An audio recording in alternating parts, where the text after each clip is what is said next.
우리가 함께 보신 말씀은 요한복음 1장 29절입니다.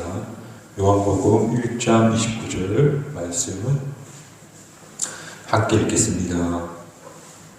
이튿날 요한이 예수께서 자기에게 나오심을 보고 이르되 보라 세상 죄를 지고 가는 하나님의 어린 양이로다. 아멘.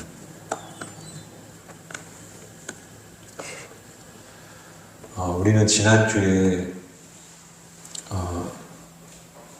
나는 누구인가 혹은 인간은 누구인가라고 하는 것을 함께 보면서 인간은 흙으로 지었고 또 그 흙은 어떤 특징을 가지고 있냐면 생명, 사랑, 정직함, 선한 도구라는 그런 특징을 가지고 있다. 하나님의 기대가 바로 흙으로 만든 우리 인간에 대한 기대가 이 안에 담겨져 있다. 그런데 우리는 그렇게 되지 못하였다. 이 장에서는 그게 죄 때문이다라고, 지난주에는 죄의 문제는 다루지 않았는데 오늘 그것도 한번 언급하고 넘어갔으면 좋겠어요. 여튼 우리 인간 스스로는 이런 구렁텅이에서 벗어날 수 없다. 그래서 우리를 끄집어 올려줄 구원자가 필요한데 그가 바로 예수님이다 하는 것을 믿는 사람이 바로 그리스도 교인들이라고 이야기할 수 있대요. 그래서 오늘 예수님이 누구신가 하는 제 세 번째 강의가 되는데, 그 예수님은 어떤 분이신가, 누구신가? 거기에 이재철 목사의 첫 번째, 예수님은 구원자시다, 그렇게 말씀하고 있어요. 주보에 보면 마태복음 1장 16절 21절 말씀 보면 야곱은 마리아의 남편 요셉을 낳았으니 마리아에게서 그리스도라 칭하는 예수가 나시라. 아들을 낳으리니 이름을 예수라 하라. 이는 자기 백성을 그들의 죄에서 구원할 자이심이라 하니라. 그러니까 첫 번째 정의는 우리를 죄로부터 구원하시는 분, 그게 예수님이 누구신가에 대한 성경의 첫 번째 질문 혹은 정의가 되겠다. 오늘 우리가 읽은 요한복음 1장 29절 보라 세상 죄를 지고 가는 하나님의 어린 양이라고 요한은 증언하고 있는데, 세상에 많은 훌륭한 성자들이 계시는데 이분들은 도덕적으로 좋은 길을 인도하고 또 많은 좋은 가르침을 주셨지만, 그러나 어떤 분도 사람을 죄로부터 구원하였다고 하는 분은 없는데요. 그러나 인간을 죄로부터 구원하신다 얘기하는 분은 예수님이 유일하다. 예수님은 구원자가 되신다. 우리를 죄로부터 구원하실 하나님의 어린 양이시다 하는 게 바로 첫 번째 질문이에요. 그래서 여기에서 그렇다면 죄는 도대체 무엇인가 하는 걸 잠깐 설명해 보자면, 예전에 제가 전도대회를 담당했을 때가 있는데 전도하러 나갔어요.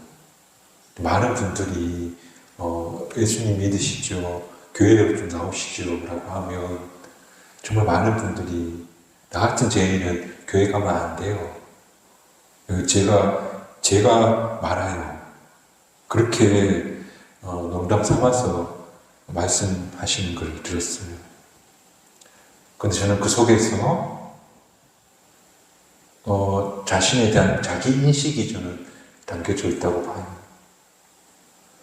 무슨 말인가 하면 사람은 누구나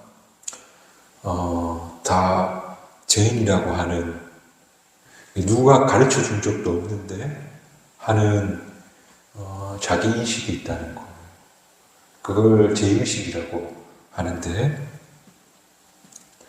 사람들 마음 안에는 다 그런 죄의식이 있다는 거. 나는 의롭고 나는 온전한 사람이라고 말하는 사람은 잘 없어요. 대부분 사람들은 다 나는 부족합니다. 나는 좀 못마땅합니다. 저는 죄인입니다. 라고 그렇게 말하는데요. 도대체 왜 이런 죄의식을 가지고 있는가? 칸트는 그렇게 말하는데, 사람은 누가 가르쳐 주지 않아도 옳은 것이 무엇인지에 대해서 알고 있다. 그렇게 말해요.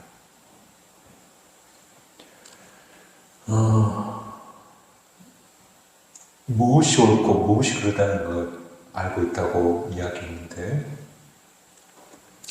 무엇이 그러다는 그 죄의식이 어떻게 오게 됐냐면, 우리가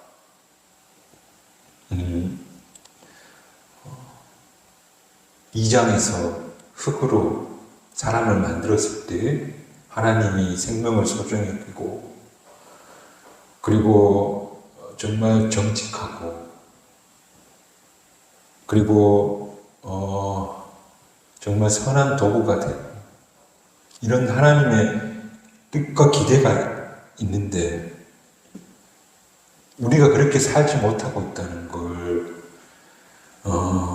느끼고 있다는 것.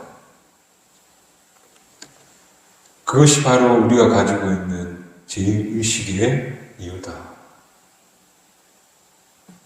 그래서 우리 모든 인간은 대개는 죄인입니다라고 고백하는데, 이 땅에 존재하는 모든 인간은 그러므로 다 하나님 앞에, 창조주 앞에 다 죄인인 모습인 거예요. 그렇다면 이 죄의 문제를 어떻게 해결해야 되는가? 우리 인간은 그래서 하나님의 영광에 이룰 수가 없다고 성경은 이야기하는데, 그런데 하나님께서 이 영광에 이룰 수 있는 길을 열어주시는데, 바로 그 길이 뭐냐 하면 예수님입니다. 이 정답은 말하자면 그 길을 예수님이 여셨다. 어떻게? 이 설명이 좀 필요한데요. 출애굽기 12장에 보면 그 출애굽하기 직전에 그 어린 양을 잡아서 문설주의 물에다가 그 양의 피를 뿌리잖아요. 그래서 그 유월절날 그 죽음이 넘어가는 거. 그래서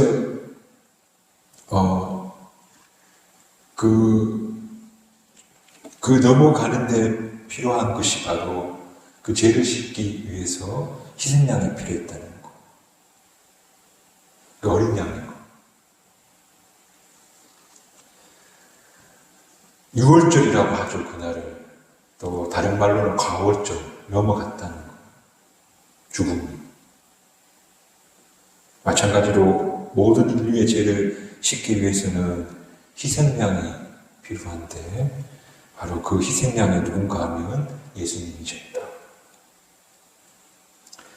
십자가에서 예수님께서 죽으신 것, 그것이 바로 예수님께서 인류를 위해서 희생의 피를 흘려주신 희생 제사였다. 그래서 우리는 다 누구나 죄인인데 예수님께서 십자가에서 대신해서 죽으셨다 하는 사실을 믿기만 하면 그 죄가 용서받게 되어졌다. 그래서 그 죽음이 넘어가게 되었다. 그리고 우리는 하나님 영광에 이르게 되었다 하는 것이 바로 성경의 증언이고, 그러므로 예수님은 죄에서 우리를 구원하시는 구원자가 되신다. 이렇게 이 그리스도교의 복음을 이야기하면 마음에 탁 와닿지 않는 분들이 있을 것 같아요. 예수님 십자가에 죽은 것이 어떻게 나를 위한 희생 제사가 되는가 좀 안와다 싶을 때 좀 이해를 돕기 위해서 제 이야기 하나 하자면, 저는 아주 어렸을 때부터 교회를 다녔어요. 제 의식에 민감했죠.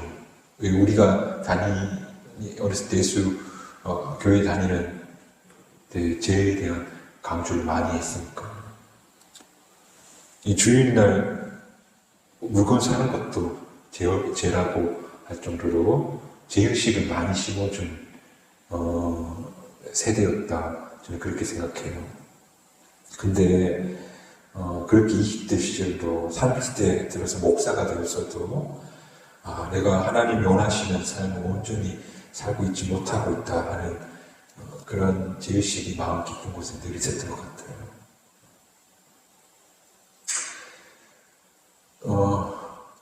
그러나 하나님께서 내 죄를 씻겨주셨다 그렇게 말씀하시지만, 그런데 또 돌아서면 생각으로도 죄를 지었고 남을 미워하기도 했고 또 하나님 보시기에 온전하지 못했다 그런 생각을 하고 살았어요.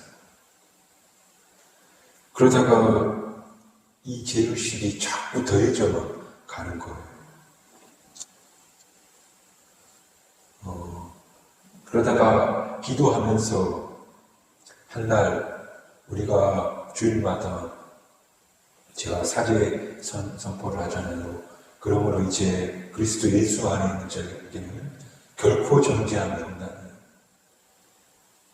이 말씀, 우리는 다 죄인이지만 예수를 믿으면 하나님께서 그 믿는 믿음을 보시고 결코 정죄하지 않는, 죄인이라고 보지 않는다 그렇게 말씀하십니다. 나는 내 자신을 어떻게 깨끗하게 할 수 없는, 어제 지은 죄를 내가 용서받았다 해도 오늘 또 죄질을 짓는 그런 사람인데, 그 죄의 수렁덩이에서 벗어날 수 없는데, 그런데 예수님께서 나의 모든 죄를 다 속해주기 위해서 십자가에 죽으셨다는 거예요. 예수님께서 내 죄를 위해 죽으셨다? 근데 그것을 믿기만 하면 하나님께서 더 이상 그 사람의 죄를 보지 않는다. 그것이 바로 성경에서 우리에게 열어주신 구원의 길이라는 것. 하나님이 보내주신 희생양, 바로 예수 그분이 너를 위해 죽으신 것을 믿어라. 믿기만 하면 된다.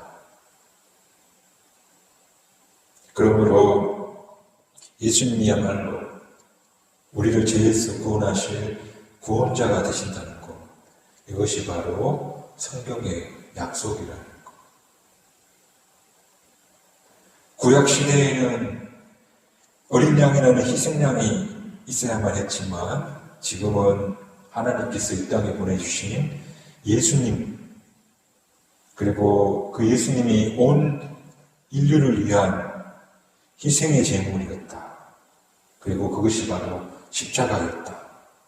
그래서 우리를 죄에서 구원하시는 구원자가 되신 바로 분이 예수님이라고 성경은 첫 번째로 증언해주고 있다는 겁니다. 오늘 그러므로 예수님이 죄로부터 우리 모두를 구원해 주신 구원자시다. 예수님은 그런 분이시다는 사실을 꼭 믿고 살아가는 저와 여러분 되시기를 축복합니다. 그게 첫 번째고, 두 번째는 예수님은 어떤 분이신가 하면, 예수님은 바로 죽은 지 사흘 만에 부활하신 분이시다. 그렇게 이야기하셨어요.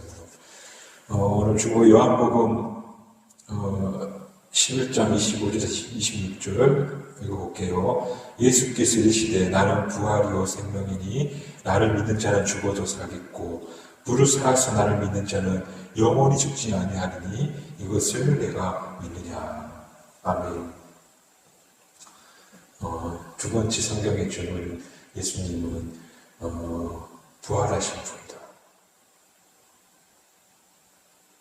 예수님께서 우리를 위해 죽으셨다는 사실을 믿었다 해도 죽은 지 사흘 만에 다시 부활했다는 얘기, 이것 받아들인다는 게 또 다른 한 고비인 것 같아요. 그러나 성경은 분명히 예수님이 우리를 위해 죽으셨다가 사흘 만에 다시 부활하였습니다라고 증언하고 있어요. 이 사실을 꼭 믿는 저와 여러분 되었으면 좋겠습니다. 그렇다면 부활의 증거라고 해야 될까요? 부활의 증거가 있다고 해요. 첫 번째, 예수님 부활했다는 그 증거는 예수님 무덤이 빈 무덤이고, 그 무덤에 지금 예수님 무덤이라고 추정되는 곳에 교회가 세워져 있는데, 예수님 무덤에 가면 무덤은 2000년째 지금 비어있대. 그 비어있는 무덤을 보기 위해서 거기까지, 예루살렘까지 사람들이 가고 있는 거예요. 그 빈 무덤이 첫 번째 증거다. 그렇게 말하고 있어요. 그리고 두 번째 증거는 많은 사람들이 증언, 한 500여 명이 된대. 예수님은 직접 본 목격자가. 제일 먼저 예수님 부활을 목격한 사람이 막달라 마리아예요.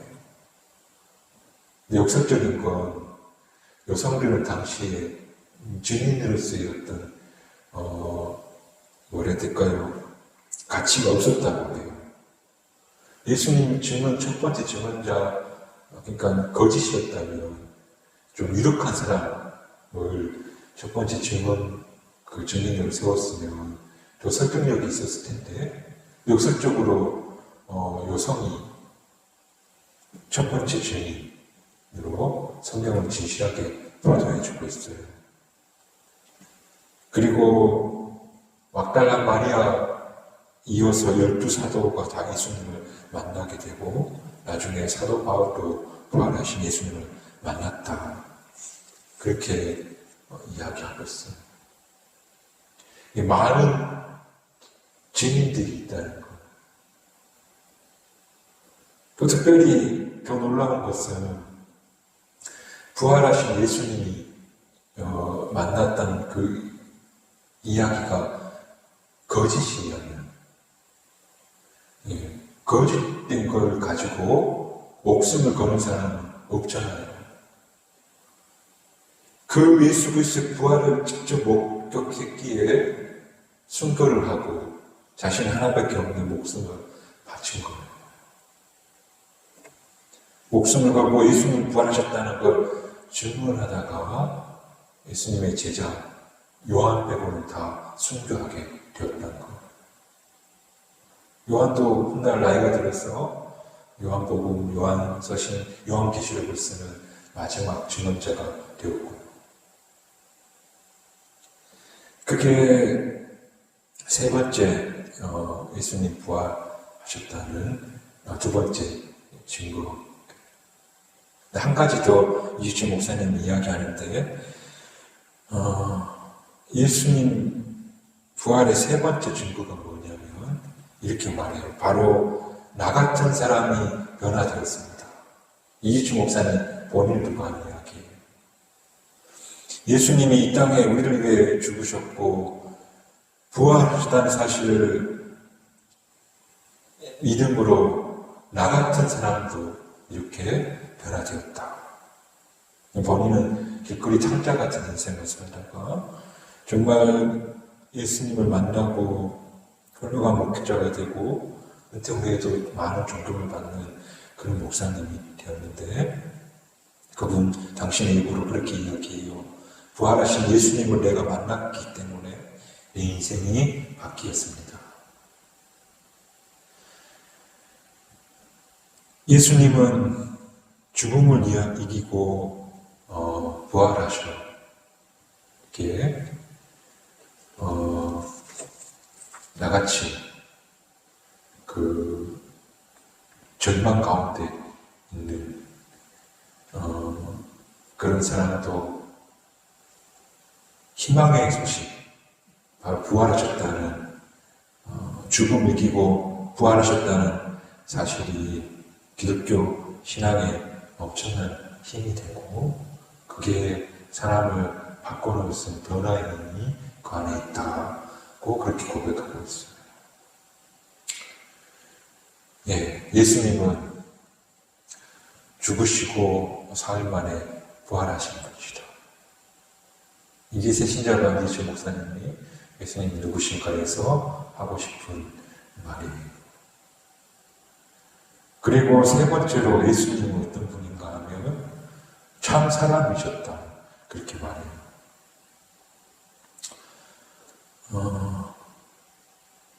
예수님이 참 인간이셨다. 우리와 같이 똑같은 고난을, 아픔을 겪는 그런 참 인간이셨다. 그리고 참 인간이셨고 참 인간으로서의 모범이 되는 그런 분이셨다는 거. 왜 예수님이 가늠하다 잡혀온 여인들을 사람들이 돌로 쳐 죽이려고 할 때에, 그때 예수님이 이게 어떻게 하면 좋겠냐고 사람들이 묻잖아요. 그때 예수님이 뭐라 하셨냐면, 너희 중에 죄 없는 자가 돌로 쳐라. 그랬더니 사람들이 다 돌아가는 그 장면을 볼 때면 참 기가 막힌다. 어떻게 저런 말씀을, 그렇게 죽을 뻔한 여자를 구해주는 예수님의 모습을 보면 참 인간적이다. 참 배려가 깊고 좀 따뜻한 분이다. 게다가 참 지혜롭고 용기 있는 매력적인 분이다 하는 것을 느끼게 되는데요. 우리 예수님은 진짜 이런 분이구나.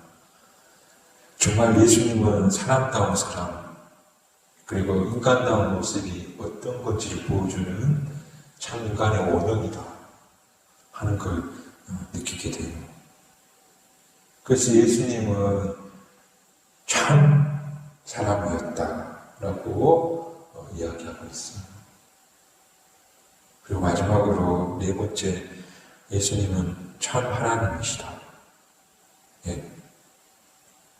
히브리서 14장 14절, 그러므로 우리에게 큰 대제사장이 계시니 승천하신 이 곧 하나님의 아들 예수시라.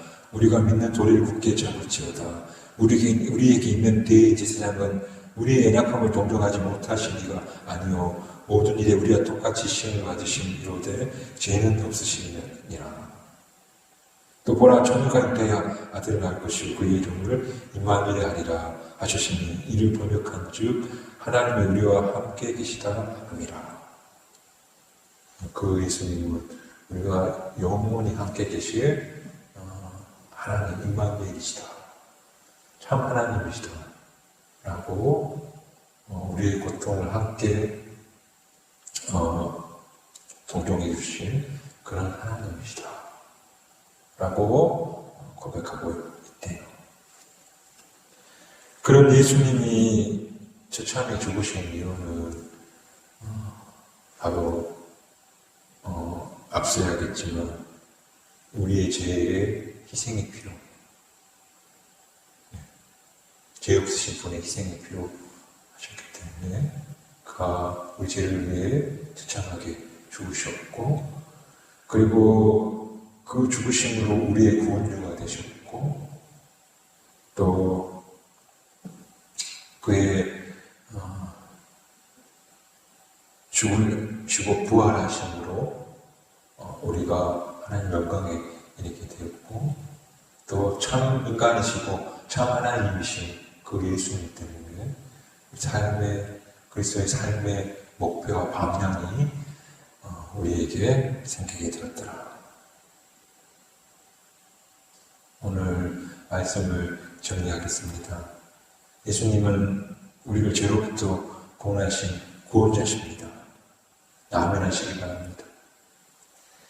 르네 지난드라고 하는 프랑스 출신의 유명한 인문학자가, 이분이 기독교 교인은 아닌데 이렇게 말했습니다. 인류 역사에서 스스로 자발적으로 희생양이 되어준 사람은 예수밖에 없다.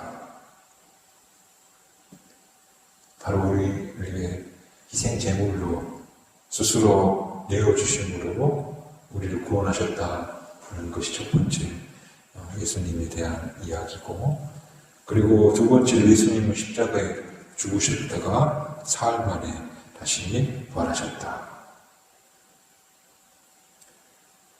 그리고 세 번째, 네 번째는 예수님은 사람다운 사람이시고 참 사람의 모습으로 우리에게 보여주셨고, 그리고 그분은 참 하나님, 성부, 성자, 성령 하나님이시다.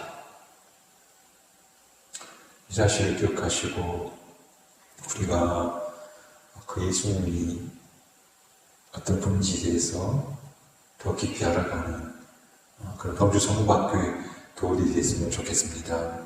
제가 알아간다 그렇게 말했는데 이 알아간다는 건 지식으로 아는 게 아니라 정말 그분이 어떤 분이실까 늘 묻고, 또 성경에서 말씀하시는 예수님은 어떤 분인지 자꾸 읽어가면서 그분이 이런 분이구나, 이런 분이셨네 하고 점점 친근하게 마치 누군가를 사귀듯이 그렇게 알아가는, 인격적으로 그분을 만나는 그런 기쁨을 맛볼 수 있는 저와 여러분이 다 되었으면 좋겠습니다. 그래서 정말 예수님은 나의 구원자시오.